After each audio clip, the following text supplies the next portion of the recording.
من بعد ما شفنا عصيدة الزقوقو، اليوم ان شاء الله باش نشوفوا مع بعضنا عصيدة النوازيت والا عصيدة البوفريوة اللي في بعض البلدان البوفريوة يسموه بندق. عصيدة بنينة على الاخر باش تشوفوها معايا بأدق التفاصيل وبطريقة سهلة على الاخر. خديت 200 غرام بوفريوة حمرتها بالباهي اللي تحصلت على اللون هذا، لازم يكون اللون متاعها غامق على الاخر، ما توصلش تتحرق بالطبيعة باش من بعد يجي اللون متاعها غامق ومزيان وبالطبيعة النكهة متاعها ياسر بنين. من بعد ما حمرتها وهي مازالت سخونة ديريكت قشرتها وباش نرحاها للقر الزيت متاعها. وهذه النوازات بعد ما رحيتها شوفوا كيفاش قار الزيت متاعها. خديت 200 غرام بالضبط، عليهم 65 غرام فارينة. بالنسبة لعصيدة البفرية وما تسحقش برشا فارينة، حكة غير ربع حليب نستلي والا حليب محلى مركز و900 مليلتر ماء، والمقادير ان شاء الله زاد تلقوهم مكتوبين في صندوق الوصف. اول مرحلة باش نخلط النوازات مع الحليب المحلى.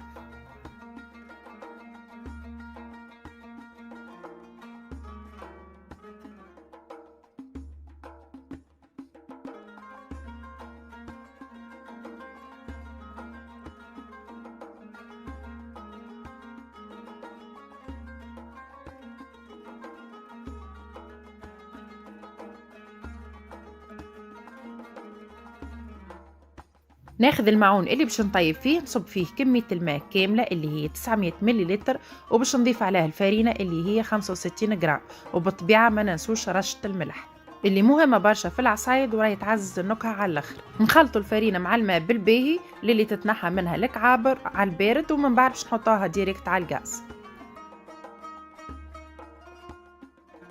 حطيت الفارينة والماء على الغاز وباش نبقى نحرك للي تبدا تبكبك، معناتها تبدا تطلع في فقاعات، ومن بعد باش نضيفوا النوازات والحليب المركز اللي خلطناهم مع بعض. النار لهنا لازمها تكون متوسطة.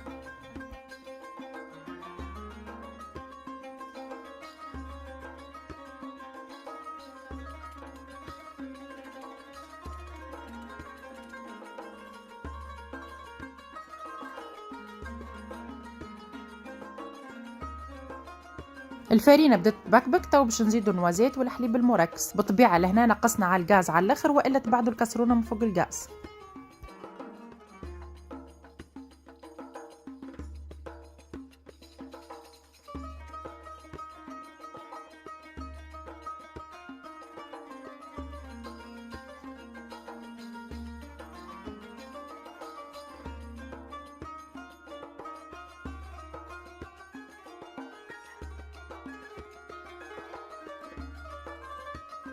بدلت فويه خاطر العصيده بدات تعقاد، ونبدو نخلطوا. كان تلاحظوا شوفوا اللون نتاعها ياسر مزيان وغامق على خاطر البوفريوه معرجه بالباهي، وخلطناها مع الحليب وحطيناها في اخر مرحله. هكا ما تاخذش برشا وقت وتجيكم من بعد بنينه على الاخر. من بعد ما حضرت سي باش نحطها في صحافي التقديم وهي مازالت سخون. هذا القوام نتاعها اللي لازم نتحصلوا عليه، لازمها تكون اعقد شوي من الكريمه. اللون نتاعها ياسر حلو، باش خليهم يبردوا ونمشي نحضر الكريمه العرب. مانيش نصورها معاكم الكريمه على خاطر بطبيعتي مصورتها في عصيده زقوقو وبريسك توانسه كل يعرفها. طيبتها وباش نصبها هي سخونه على العصيده من بعد ما بردت.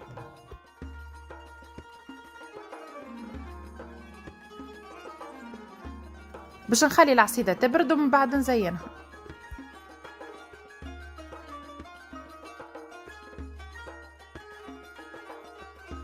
وهكا زينت الصحافي متاعي، كل واحد ليه الشوا كيفاش يزينهم.